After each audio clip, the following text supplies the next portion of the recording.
Et bonjour à tous, je suis ravie de vous retrouver pour ce nouvel épisode du podcast Start with Love. Et aujourd'hui, c'est moi qui vais prendre un petit peu le lead, qui vais animer. Alors évidemment, Jean-Luc est là. Coucou Jean-Luc, je suis ravie d'être là et de t'inviter dans ton propre podcast. Mais je suis tellement content d'être là, je suis tellement content que tu prennes plus de place et que ton amour puisse rejoindre plus de gens. Donc voilà, aujourd'hui, pour moi, c'est l'heure de transmettre comment on appelle ça, le témoin Le flambeau, à le témoin. Claire. Et je suis ravi de pouvoir le faire. C'est tellement beau de te voir fleurir, prendre ta Hmm. place, rayonner. Je suis tellement content de ça. Donc merci d'avoir accepté de jouer le jeu et de tenter cette Ah première ouais, c'est ça. danse en tant qu'animatrice. Je vais donc tenter, donc soyez indulgents avec moi s'il vous plaît, c'est une première pour moi. En tout cas, voilà, on va passer un super moment ensemble. Et puis, le but, c'est évidemment de parler d'amour. Et aujourd'hui, notre belle invitée, c'est notre chère Sophie Delro. Sophie, comment vas-tu? Je suis ravie d'être avec toi aujourd'hui. Merci, merci. Ben moi également, quoi, d'être avec toi, d'être avec vous tous aujourd'hui, vraiment, de tout cœur. Je suis honorée d'être là. Bienvenue, bienvenue à toi. Alors, avant de te présenter, Sophie, juste un petit peu rappeler qu'est-ce que c'est que ce podcast Start with Love. Donc, c'est un podcast qui existe depuis déjà quelques semaines maintenant. Il y a plusieurs épisodes que vous pouvez voir sur la chaîne YouTube. Et ce podcast, un petit peu, c'est pour donner de l'amour, expliquer un petit peu comment nous on met l'amour au point de départ dans notre vie, comment on fait en sorte, en tout cas, on essaye d'aimer plus, d'aimer mieux pour contribuer à ce que ce monde-là puisse être encore plus sous le signe de l'amour. Donc voilà un petit peu tout l'objectif de ce podcast. Et aujourd'hui, on va continuer dans cette lancée-là et puis on va parler d'amour, mais pas que. Donc Sophie, comme à l'accoutumée, je vais te poser la question un petit peu, je vais te demander de te présenter, mais sous l'angle, qui aimes-tu et comment aimes-tu, comment les aimes-tu? Ah, Jean-Luc Petite parenthèse rapide, a levé le juste doigt. pour le confort sonore de nos amis. À chaque fois que tu reposes ta main sur la table, ça fait un son assez fort que Ah toi ouais. tu entends probablement pas, mais qui moi en tout cas, vient comme couper. Donc voilà, juste il faut que tu fasses un tout petit peu attention à tes mains pour le micro. Je vais faire Voilà, attention. voilà, c'est mon côté ingénieur du son sur le retour, mais c'est important, je trouve, le confort sonore. Ouais, ouais, mais complètement. Mais je Donc te voilà, remercie pour ça. juste pour clarifier ça. Cool. Super, merci. Je vais faire attention à ça. Donc Sophie, Sophie, explique-nous voilà comment qui tu es, mais voilà comment qui aimes-tu et comment les aimes-tu ou comment aimes-tu? Hmm. Déjà, je vous aime, vous, et vous qui nous regardez également, même si on ne se connaît pas. J'apprends à aimer encore plus large, parce que c'est un choix aussi, c'est un choix d'aimer. Et apprendre à aimer, pour moi, c'est une chose, mais apprendre à me laisser aimer, ça n'est une autre. Donc voilà, en quelques mots, comment qui et comment j'aime.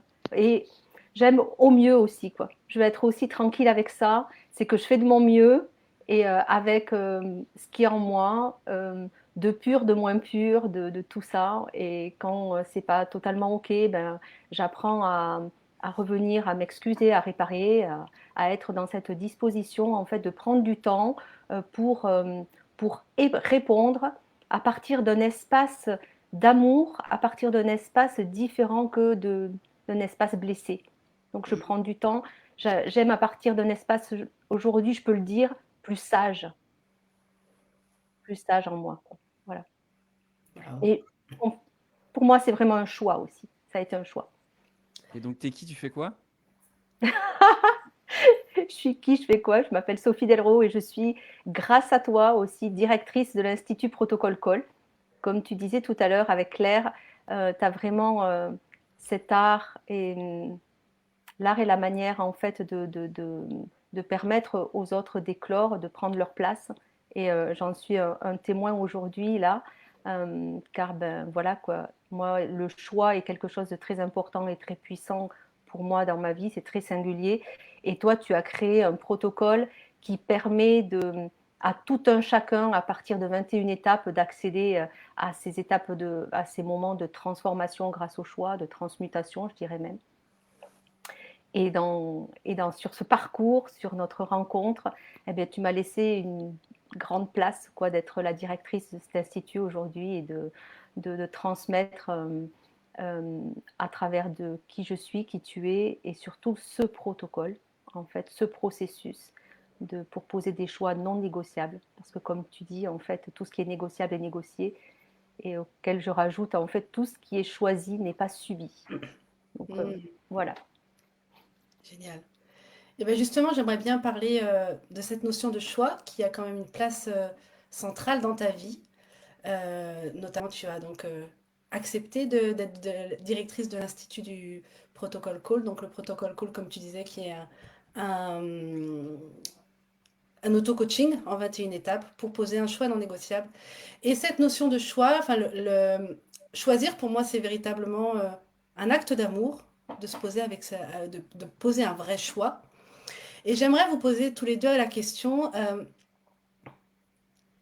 qu'est-ce que quel choix avez-vous fait dans vos vies qui étaient véritablement des actes d'amour et qui vous ont permis de switcher quelque chose dans la vie et qui a eu des répercussions et des conséquences importantes, alors pas négatives, mais en tout cas qui ont eu des répercussions importantes sur la suite de votre vie. Voilà. Quels sont les choix qui ont eu vraiment ce goût d'acte d'amour que vous avez pu poser, que ce soit pro ou perso, peu importe. Tu veux y aller, Jean-Luc? Si tu as quelque chose, vas-y. Sinon, je peux, ouais. Moi, j'en ai plusieurs, en fait. Donc, il y en a plusieurs. Il y a le premier, en fait, comme je partageais dans le Start with Love, dans le sommet, en fait, ce choix que j'ai fait à l'âge de 10 ans de choisir, d'être élevée par mes grands-parents, alors qu'on me demandait de choisir entre maman ou papa. Donc, c'était ça, quoi. C'est le choix aussi, à un moment donné, de quitter certains environnements qui n'ont pas à un moment donné, me convenait plus pour choisir autre chose, parce que j'ai écouté à l'intérieur quelque chose qui ne fonctionnait pas pour moi. Aujourd'hui, ça a une autre nuance. J'écoute au-delà de ça. Je fais plus des choix à partir d'un espace qui ne convient plus parfois, mais à partir d'un espace où je sens qu'il y a autre chose qui appelle, autre chose de pas forcément plus aimant, mais qui se rapproche plus de qui je suis, de ce que j'ai à transmettre, de cet espace en moi, de cette conscience divine. Voilà. Ok. Je te passe le relais, Jean-Luc. Oh, j'attrape la balle. Donc sur cette dimension de choix qui a vraiment été un fondement, je crois que peut-être que le moment, je dirais, charnière, peut-être le plus important pour moi, ça a été ce moment où j'ai entendu un de mes amis proches me partager une phrase toute simple, mais qui a complètement fait basculer mon regard sur la vie et ma façon d'être à la vie. Et derrière cette prise de conscience, j'ai posé un choix duquel est né absolument tout ce qui est fertile aujourd'hui pour moi-même, mais je vois aussi que ça déborde un petit peu autour de moi-même et je pense que si le temps m'est donné, ça pourra déborder beaucoup plus grand. En fait, j'étais dans une situation très précaire. J'étais dans une situation où j'étais à quelques mois qu'un huissier vienne frapper à ma porte, vienne exécuter la vente forcée de ma maison, vienne m'obliger à squatter le canapé de ma belle-mère avec ma femme et ma fille. Et je suis dans ce moment très concret, très de la vie. On est dans le dur, quoi. Et à ce moment-là, j'en parle à un de mes amis proches dont je reconnaissais la profonde sagesse, Serge Eveco, qu'on a eu dans ce podcast il y a quelques temps, et qui m'a dit une phrase, mais qui a, je ne sais pas comment expliquer ça, ça a retourné mon univers dans l'autre sens. Cette phrase est toute simple, je vous la partage, peut-être qu'elle fera écho pour vous aussi. Et cette phrase, elle dit « Si tu te mets à servir la vie, que crois-tu que la vie va faire avec toi ?» Si tu te mets à servir la vie, que crois-tu que la vie va faire avec toi? C'est comme si, dans cet instant-là, il m'avait rendu une relation à la vie, et pas une relation aux autres, aux choses, au business, mais une relation à la vie, qui n'était pas une relation à Dieu ou à des choses, non, à la vie, et qui me disait « Hey, comment est-ce que tu peux améliorer ta relation à la vie ?» Et si tu te mets vraiment à servir la vie, alors c'est une phrase qui peut être entendue à plein de niveaux, mais je sais qu'elle a déclenché chez moi comme une autorisation à me dire, oh ouais, je peux changer de jeu, je peux sortir de je me force, je m'efforce, j'essaie de passer en force, je Mm. lutte, je combats, j'essaie de tenir, je serre les dents. Et toutes ces choses que je vivais à l'époque à quelque chose de beaucoup plus doux pour moi, qui n'était pas moins puissant, qui était juste, qui demandait juste de lâcher prise un peu. Et je sais que quand cette phrase-là s'est posée, je me suis dit, ok, à partir de maintenant, quoi que je fasse, je vais tâcher de toutes mes forces de le faire à partir de l'amour, à partir de cette sensation intérieure de hmm, là c'est bon, là c'est bon, là c'est en paix, là c'est joyeux, là ça parle de moi vraiment, mais ça parle de l'autre vraiment aussi. Et, et voilà, ça a été pour moi le point de charnière et peut-être le choix sur lequel je repose aujourd'hui, c'est vraiment de mettre l'amour au point de départ d'une entreprise, d'une relation, et de faire de mon mieux parce que bon, bah voilà, voilà quoi, on fait ce qu'on peut. Bah oui. Mm. Waouh. Ok. Merci. Il y a autre chose qui me vient, moi. Du Oui. coup, par rapport à ce que tu dis, c'est un moment aussi de ma vie où j'ai entendu plusieurs choses aussi. Quelqu'un m'a dit, moi d'abord et les autres en même temps. Ça a fait comme basculer quelque chose dans mon univers qui a dit, waouh, encore cette notion de et pas où. Et aussi, il y a eu un moment qui a été assez, qui rejoint dans un sens ce que tu viens d'exprimer, Jean-Luc, ça a été de transmuter une blessure d'abandon en je m'abandonne à la vie. Mm. Et j'ai posé ce choix-là.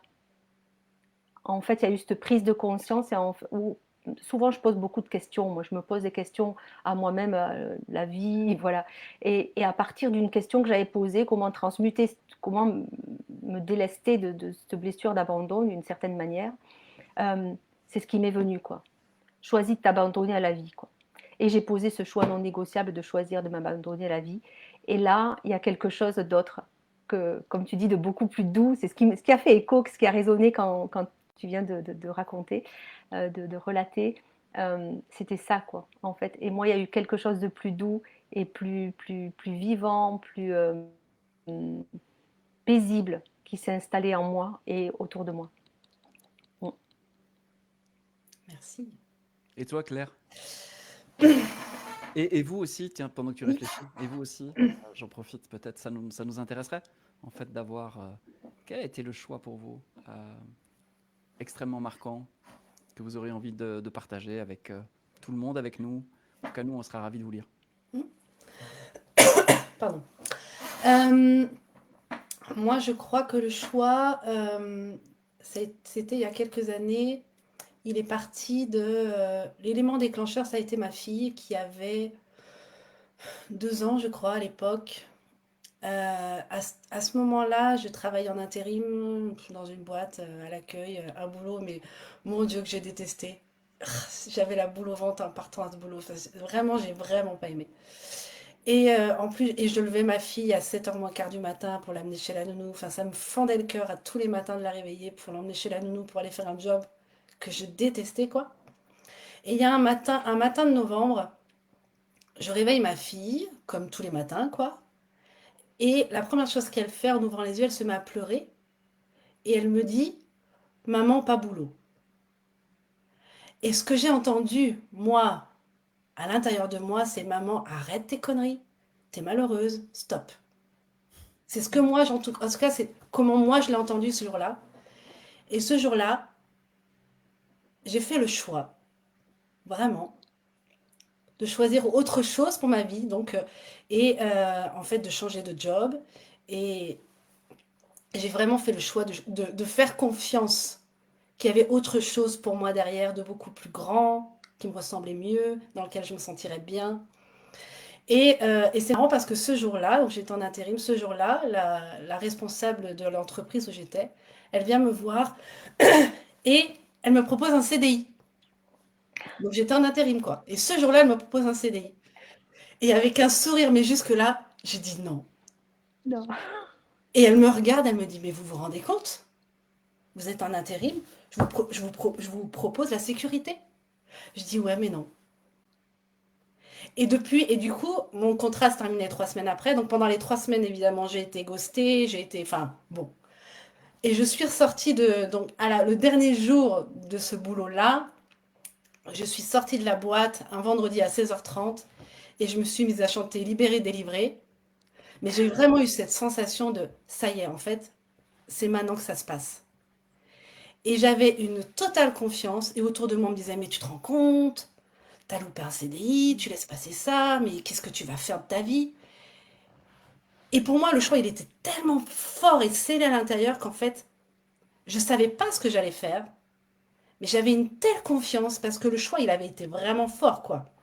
Et quelque part, il avait été scellé face à la partie la plus sage de moi et j'avais eu cette bénédiction-là, quoi. Et j'étais vraiment ultra confiante. La foi était là, quoi.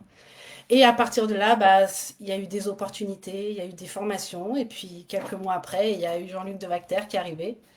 Mais voilà. Et c'est en fait ce jour-là, c'est parti de. Le numéro déclencheur, ça a vraiment été ma fille qui moi, m'a fait une réflexion où j'ai entendu, en fait, maman, choisis-toi. Et voilà. Et le choix a été fait à ce moment-là. Et ça a été magique depuis. Voilà. C'est beau, c'est la première fois que j'entends cette histoire que tu racontes comme ça. Mm. Ouais, Mm. ça me touche. Mais c'est vraiment parti de là. Le changement est vraiment parti à ce moment-là, quoi. Mm. D'un choix que j'ai posé qui a été vraiment très très profond et très puissant, quoi. Donc voilà, choisir, c'est vraiment un acte d'amour envers soi-même, quoi.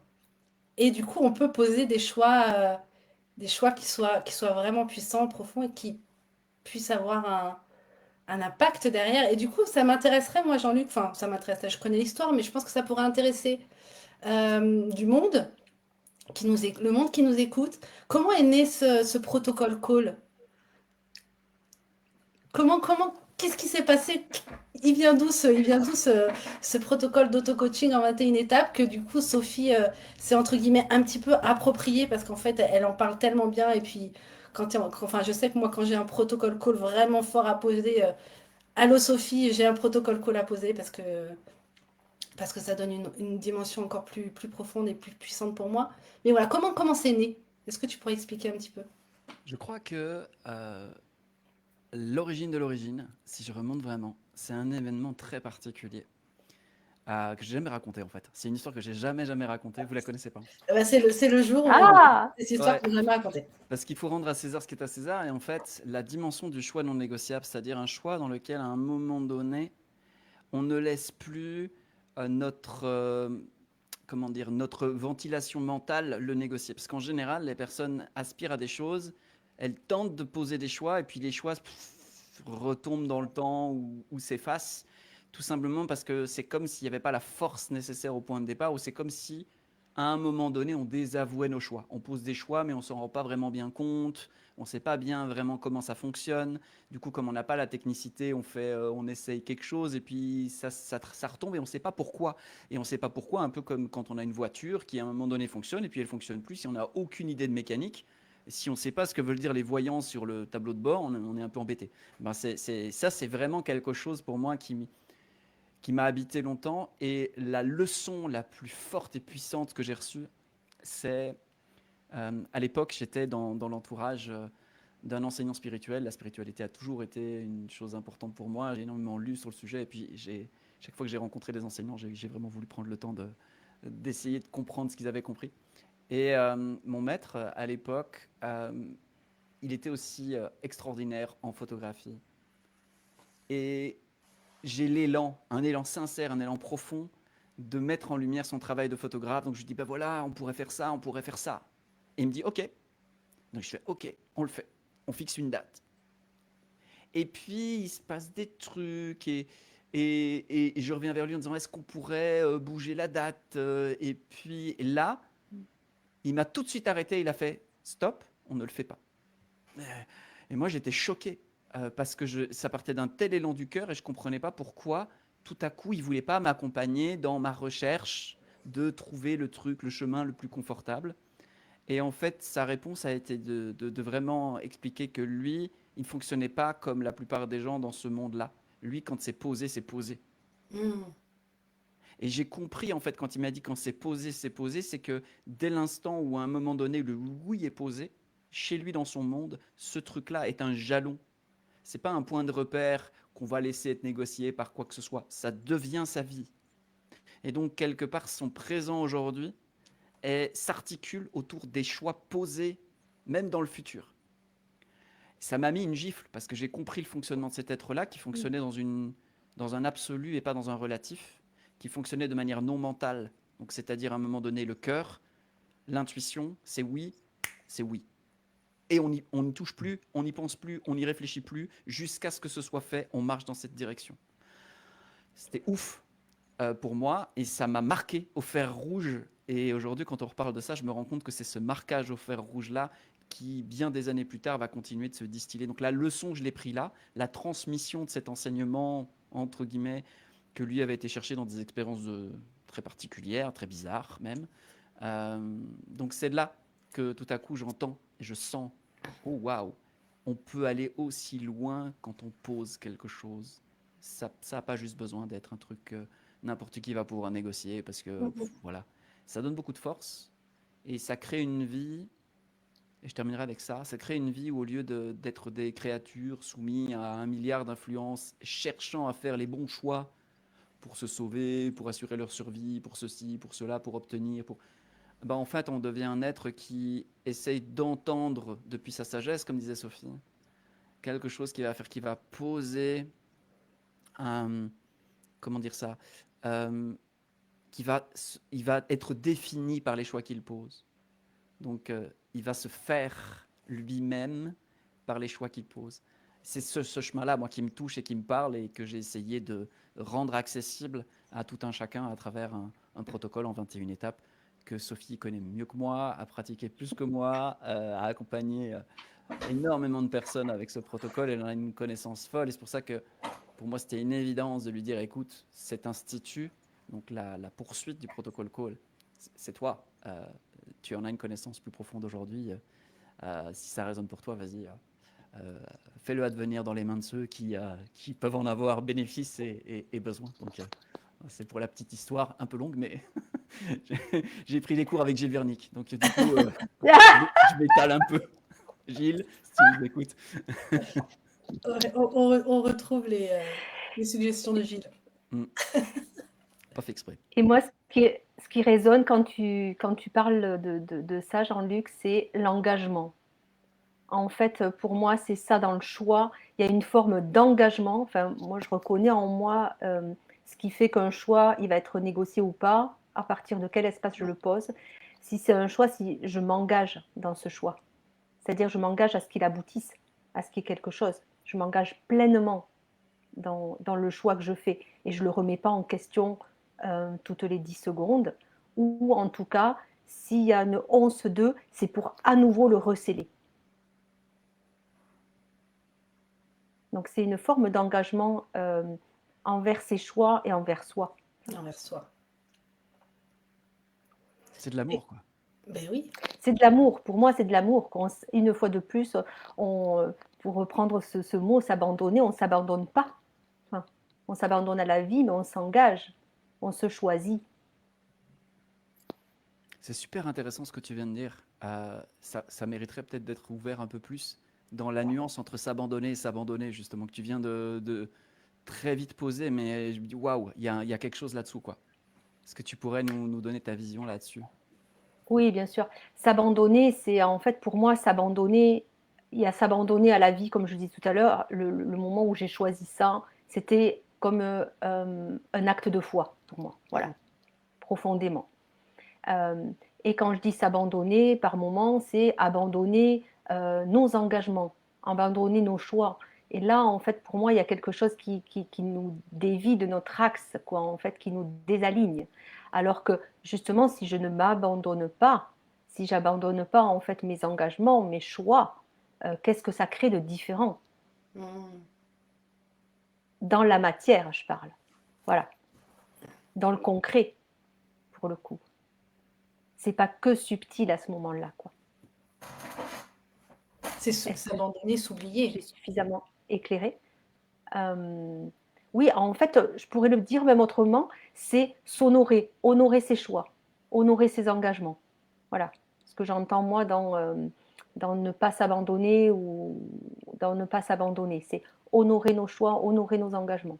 C'est Mm. quelque chose qui est profond, en tout cas chez moi, quoi. Et ça aussi, c'est vraiment un pur acte d'amour, hein, envers soi. C'est C'est ça, vraiment c'est self-love. pas laisser, c'est pas laisser quelque part l'extérieur décider d'eux.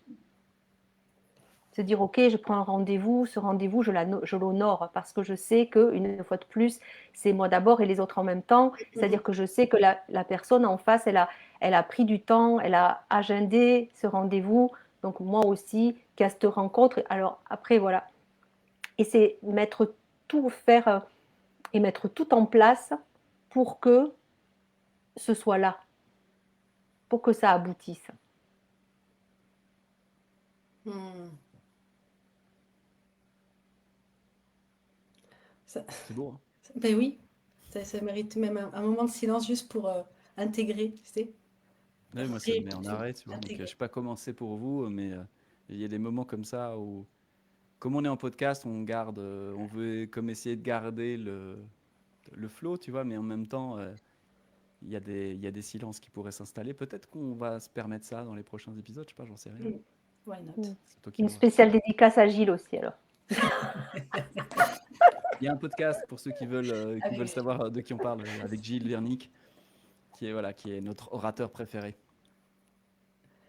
Et alors, du coup, ça m'amènerait à la question, qu'est-ce que vous auriez envie aujourd'hui, peut-être une ou deux choses, mettre en place dans vos vies ou dans vos business ou pour encore plus vous abandonner sans s'abandonner.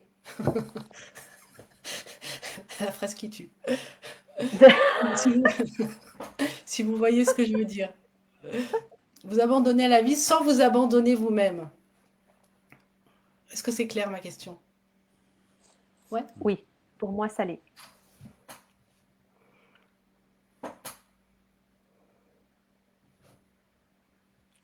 Alors pour moi, ce serait poser le choix, comme je l'ai dit tout à l'heure, de me laisser aimer totalement par la vie. Mmh. C'est quelque chose que j'ai déjà expérimenté par rapport à une relation. Je voulais, où il y avait quelque chose en moi qui disait, OK, Sophie, choisis autre chose parce qu'il y a quelque chose qui... voilà, je voulais améliorer cette relation-là. Et quand je me suis posée, je me suis dit quel choix je pourrais poser en fait pour améliorer cette relation. Et ce qui est venu, c'était vraiment un espace d'amour et c'était justement de me laisser aimer par cette personne. Ok. Et ça a changé fondamentalement la relation, ça a été juste ouf. Enfin, voilà, euh, au-delà de ce que je pouvais imaginer, vraiment, quoi. Donc là, ce que je poserais, c'est ça, quoi. Et je m'engage à le faire après notre podcast, quoi. C'est vraiment, je choisis, aujourd'hui, je choisis de me laisser totalement aimer par la vie. Il pourrait se passer des choses. On n'est À pas à l'abri. suivre. Et Donc toi, voilà Jean? le type de. C'est marrant que tu dis ça parce que c'est vraiment le type de choix, de formulation auquel on peut arriver lors d'un protocole call qui contient vraiment beaucoup de profondeur, beaucoup de soi-même. Et c'est comme si poser ça, c'est comme se récupérer des espaces de soi. Et évidemment que la vie derrière, elle change. Enfin, je ne sais pas quelle est votre expérience, mais moi, chaque choix que je pose, il y a des choses qui disparaissent, des choses qui apparaissent, des choses qui grandissent, des choses qui diminuent. Enfin, je fonctionne plus que comme ça. J'ai l'impression d'être un capitaine qui tient la barre de son navire et comme si j'ai pas le contrôle de la mer, mais j'ai le contrôle du navire sur la mer, ce qui donne vraiment une sensation très forte, très forte. Euh, merci pour ça, Sophie, c'est cool. Et ta question, c'était quoi, Claire, déjà? Qu'est-ce que tu Ah ouais, aimerais ça y est mettre en venu. place? Vas-y. Moi, c'est très clair en ce moment. C'est l'appel du moment, d'assumer pleinement ma nature d'artiste, Mmh. de la reconnaître et du coup de permettre son expression. Et donc du coup, ça me dérange pas de faire d'autres choses que celles d'un artiste. C'est pas artiste dans la forme, c'est artiste dans le fond. Et donc d'être un artiste qui dirige une entreprise quand il faut diriger une entreprise, d'être un artiste qui passe une soirée avec des amis quand il s'agit de passer une soirée avec des amis, et d'être un artiste dans tous les espaces de ma vie, mais beaucoup plus embrasser cette nature d'artiste, la reconnaître, en reconnaître aussi les capacités et les incapacités, les qualités et les défauts, pour le dire différemment, parce que c'est sûr qu'un artiste, si vous lui demandez de couper des arbres, il va être moins bon qu'un bûcheron. Mais si vous lui demandez, si vous avez besoin de créer quelque chose, une ambiance particulière, ou d'avoir quelqu'un qui va percevoir des choses un petit peu avant qu'elles arrivent, ou d'écrire des mots qui vont nourrir ceux qui les écoutent, bah, si vous demandez au bûcheron, il va être fort démuni. Donc je pense qu'il n'y a pas de qualité ou de défaut pour tout le monde. Je crois qu'il y a des qualités et des défauts pour des fonctions différentes. Et je me suis beaucoup adapté à ne pas être un artiste. Donc je pense que ce sera le choix que je vais continuer de poser et de nourrir, parce que je suis tellement plus heureux quand je suis artiste. Et je pense qu'un humain heureux sur cette planète, c'est pas une mauvaise contribution. Donc si je peux déjà arriver à rendre celui-ci heureux, je pense que c'est pas si pire comme ambition. Mais tellement, ce serait tellement chouette. Tellement. Génial. Et toi, Claire? Ah oui, c'est vrai qu'il faut que je réponde aux questions, moi aussi. C'est facile hein, de faire les C'est vrai. J'étais. un choix. Allez, je vais te donner la question, ce sera plus facile quand même. Donc c'est un choix qui te permettrait de t'abandonner encore plus à la vie, sans justement t'abandonner toi. Ouais. Alors, ce qui vient là, moi, ce serait de me voir, de me regarder et de me voir telle que je suis, mais dans toutes mes dimensions. C'est-à-dire que sans... comment expliquer ça?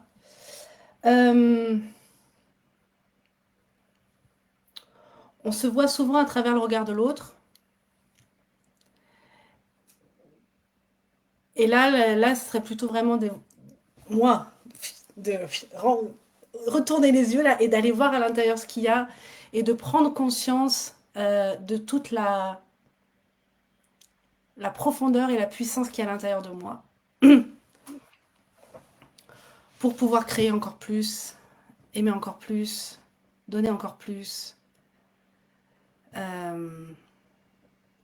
la hauteur de qui je suis vraiment. Bon, ben voilà. Et avec humilité ou pas. Ou pas. Si, quand même. On va essayer de mettre un peu d'humilité là-dedans. Mais parce que depuis des années, je fais des choses, on me propose des choses qui pour moi, et à chaque fois qu'on me propose quelque chose, la première chose à l'intérieur, c'est mais t'en es pas capable. Il y a toujours ça en premier. Maintenant, ça fait que passer, ça passe et ça repart. Mais c'est quand même, ça reste quand même installé là. Et c'est vraiment aller voir, mais en fait, t'es tellement plus que ça, tu vois. Voilà, ce serait ça. Bon, bah il y a des choix à poser. Et vous, Merci. dites-nous vous en commentaire quel est le choix que vous aimeriez poser, que vous voudriez poser pour vous abandonner encore plus à la vie, mais sans vous abandonner vous-même. Ça nous ferait plaisir de vous lire. Et puis pourquoi pas poser un protocole call là-dessus. Ça pourrait être une bonne idée. Il pourrait se passer des choses. Et Oui, si non. vous voulez en savoir plus sur le protocole call, eh bien écrivez protocole call dans les commentaires. On viendra vers vous, on essaiera en tout cas de vous répondre pour que vous puissiez en savoir davantage et peut-être avoir l'immense opportunité de pouvoir vous asseoir en compagnie de Sophie, qui est une véritable magicienne du protocole call. Pour la petite anecdote, en fait, avec toute l'équipe de Stellaire, avec Claire et Jérémy, hein, on est 3 associés dans l'entreprise. Une fois par mois, on s'assied en compagnie de Sophie pour poser des choix qui soutiennent les objectifs qu'on a. Donc, une fois par mois, on pense à, tiens, qu'est-ce qu'on veut rendre réel, qu'est-ce qu'on veut concrétiser, qu'est-ce qu'on veut manifester, quelle forme on veut donner à notre amour. Et puis derrière, c'est OK. Chacun d'entre nous pose un choix fort, profond, pour s'ajuster et pour qu'on puisse continuer, comme l'a dit Claire, de grandir et puis continuer à faire jaillir Mm. à travers ce véhicule qu'on a entre les mains. Et voilà, donc c'est très précieux ton accompagnement, Sophie, et pour les personnes qui... Ouais, c'est vraiment, vraiment intéressant. Donc voilà, simplement indiquer protocole call dans les commentaires. On s'assurera de vous faire parvenir l'info qui vous revient de droit. Yes. Mm. Et bon, on arrive tranquillement à la fin de notre podcast, mais avant, Jean-Luc, ça va être à toi maintenant. D'habitude, c'est toi qui me dis, Claire, allez, vas-y, à toi la question tout ça poil. Aujourd'hui, c'est toi. Ah, la question toute la poêle, ça y est.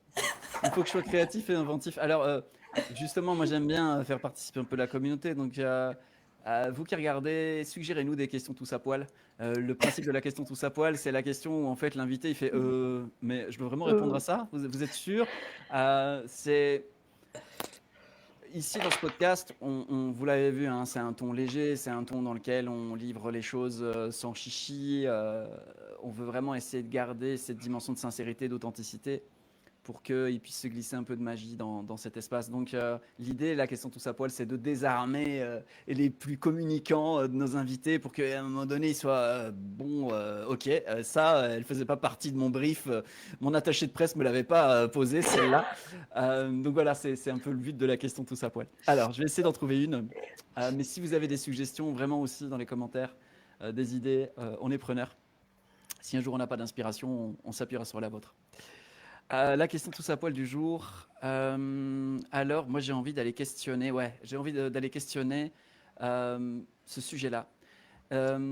Vous, Claire et Sophie, en tant que femme, quel est le choix non négociable, soit que vous avez posé et qui pour vous est le plus important, soit que vous avez aujourd'hui envie de poser, ou en tout cas à la lueur de cet échange qu'on a eu tout à coup, oh waouh, en tant que femme, le choix non négociable que je pourrais poser, ça pourrait être ça. Puis je répondrai en tant qu'homme.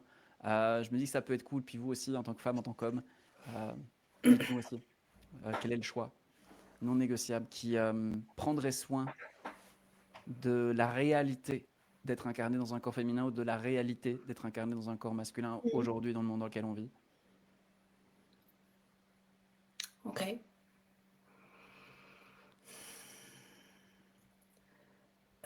Écoute, je veux bien y aller Vas-y. parce que j'ai quelque chose qui me vient. Moi, en tant que femme, je crois que le choix, je pourrais pas dire à quel moment il a été posé, mais il a été posé à un moment. Euh, je dirais peut-être dans la vingtaine, où j'ai vraiment choisi, en tant que femme, d'être d'être libre et indépendante et de ne pas dépendre d'un homme, que ce soit financièrement, matériellement. Et donc, de faire des choix notamment professionnels qui me permettent de, seule ou en couple, de m'assumer pleinement. Et il y a eu ça, et en parallèle, parce que c'est quand même très lié, de pouvoir vivre au quotidien en couple, quoi, mais en faisant en sorte que, bon, ça c'est pas si évident que ça, mais en tout cas, en faisant en sorte que l'autre soit juste la cerise sur le gâteau et soit pas tout le gâteau. J'y travaille encore, hein. Donc il y a vraiment cette idée, vraiment cette idée d'indépendance et de liberté qui pour moi est fondamentale. En tout cas, la liberté, c'est une de mes valeurs fondamentales chez moi. Vraiment, de pouvoir compter sur moi en fait pour avancer et que si jamais je me retrouve seule, ce qui est mon cas aujourd'hui, et ben de pouvoir pleinement m'assumer et être heureuse seule sans avoir besoin de retrouver quelqu'un pour pouvoir retrouver mon confort ou, euh, ou un bonheur quoi. Il y a vraiment ça qui s'est posé à un moment dans ma vie. Voilà. Cool. Sophie? Moi, il y a une notion de quelque chose que j'ai touché par rapport à un choix que j'ai posé avec toi, Claire, qui fait que j'ai touché une réelle puissance en moi et qui est liée à quelque chose d'assez féminin et de l'union du féminin et du masculin en moi, quoi. Enfin, et de cet espace sacré qui fait que aujourd'hui, ce serait de choisir de me rendre plus visible pour pouvoir transmettre tout cela. Transmettre l'art de manifester. En fait, transmettre ce que je vis dans ma vie et à partir de quel espace ça part, comment je m'y prends. Je pense qu'il y a quelque chose de cet ordre-là, quoi. Voilà, qui est là, que je sens émerger. En tout cas, quand tu poses cette question, c'est ce qui est venu, quoi. Quelque chose vraiment à transmettre au-delà du comment, quoi, d'aller connecter à ça, à cette puissance qui fait que il y a des choses qui restent pas dans, c'est pas que du concept, quoi. Il y a ça rejoint, ça relie vraiment le ciel et la terre, quoi. Enfin voilà, à partir d'un espace du cœur. Il y a vraiment ça qui est bien, ouais. Et j'y travaille aussi, comme tu dis. Et je continue à poser des choix pour ajuster ça, pour voir comment ça peut être plus au-delà de plus doux, mais comment en fait je peux le vivre, je vais dire ça, au-delà de mes impatiences parfois. Ah, oui. Voilà. Parce que je sais qu'il y a des choses qui sont possibles. Je capte, je peux aussi aujourd'hui reconnaître cette conscience éclairée que j'ai, que j'avais déjà dans mon ancien job qui était aiguilleur du ciel, donc j'avais cette vision en différentes dimensions à partir d'un écran en 2D. Donc ça, aujourd'hui, j'arrive bien, et cette lucidité que j'ai sur ce qui se joue, et pour moi et pour les autres, maintenant aussi pour moi, donc ça c'est aussi nouveau, enfin nouveau. C'est parfois plus facile de le voir chez les autres que de le voir chez soi, mais là maintenant j'ai vraiment de la clarté et de la lucidité sur moi, enfin ce qui se passe en moi aussi, quoi. Donc ouais, il y a quelque chose de cet ordre-là, quoi, de transmettre ça. Wow. Yes. Cool. Et donc pour ma part, puisque je vais jouer avec, hein, Oui. moi, ce que je vois pour l'instant vraiment, c'est j'ai une de mes très très bonnes amies, Edith Lassia, pour ceux qui connaissent. Edith, si tu nous écoutes, je te fais un gros bisou. Qui un jour m'a défini la posture de femme que j'ai entendue, que j'ai trouvée la plus belle dans toutes celles que j'ai entendues. Et elle m'a dit, je ne veux pas être une femme contre les hommes, mais une femme avec les hommes. Et je pense que quelque part, le choix que j'aurais envie de poser comme un nouveau jalon pour moi dans ma vie, c'est d'être un homme avec les femmes. Ni contre, ni sous, ni sur. Essayer de trouver cet endroit de je suis un homme. Donc, comme tu le disais, Claire, non pas un demi-être qui a besoin de trouver sa moitié, mais je ne suis pas un homme en guerre contre, je suis un homme avec. Et cette histoire d'être avec, donc comme dans une sorte de partenariat, dans une sorte d'entraide réciproque, dans une sorte de cool, on a des spécificités différentes, comment est-ce qu'on met tout ça ensemble pour créer quelque chose de waouh. Ça, c'est vraiment la posture d'homme que j'aimerais pouvoir, vers laquelle j'aimerais pouvoir me déployer pleinement. Et ouais, donc ce serait quelque chose comme ça en termes de choix. Là, je vais aller le poser après la session. Je pense que je tiens quelque chose. J'espère que vous aussi, hein, vous tenez quelque Ouais. chose. Est-ce que tout ce qu'on a dit est aussi une opportunité pour vous de vous poser certaines questions et peut-être de vous donner des belles réponses, quoi. En tout cas, c'était le but aussi. Ben oui. Et tu vois, quand tu dis ça, ce qui émerge en moi, c'est d'être une femme avec les hommes, mais avec les femmes aussi. Oh yes. C'est beau. Ben voilà. Merci d'avoir permis de faire émerger ça en moi, comme souvent tu fais émerger beaucoup de choses. Donc, merci pour ça, tu vois. C'est celui-là que je vais poser. Ben voilà, ben je crois qu'on va tranquillement s'arrêter là-dessus. Être les uns avec les autres, les femmes avec les femmes, les femmes avec les hommes, être tous ensemble et œuvrer, avancer en partenariat les uns avec les autres. Ça pourrait tellement créer de belles choses, on ne sait jamais. En tout cas, visiblement, il va y avoir des protocoles à poser dans les heures qui suivent là. Donc, quelle joie. Merci On est infiniment chaud. à tous les deux de vous être livrés aux questions, de nous avoir livré un petit peu de vous-même et de l'amour que vous avez en vous. Merci à ceux qui nous écoutent, de nous écouter, d'être là chaque semaine, à chaque nouvel épisode, de nous écrire, de répondre, de mettre des commentaires sur ce qui se dit, sur ce qui se vit aussi à l'intérieur, parce que, comme dit Jean-Luc, ce qui est important, c'est pas ce qu'on dit, mais c'est ce que vous entendez. Donc c'est tellement ça. Donc n'hésitez vraiment pas à mettre des commentaires, à voir, à nous expliquer un petit peu comment ça se vit. Et puis si vous avez des suggestions, des questions, comme disait Jean-Luc tout à l'heure, notez-les, on en tiendra compte. Merci infiniment, vraiment à tous les deux, pour ce moment passé ensemble. Et puis quant à nous, on se retrouve pour un prochain épisode la semaine prochaine avec un nouvel invité, un très bel invité aussi. Et puis, je sais pas, Sophie, est-ce que tu as un petit mot de la fin? Est-ce que tu auras envie de nous faire juste un petit mot de la fin? Je vais reprendre cette phrase qui a émergé en moi il y a pas longtemps, quoi. C'est tout ce qui est choisi n'est pas subi. À vos choix. À vos choix. Pour plus d'amour. Au C'est ça. cœur de soi, au cœur du choix. Merci infiniment. Et puis à très bientôt. Merci à vous.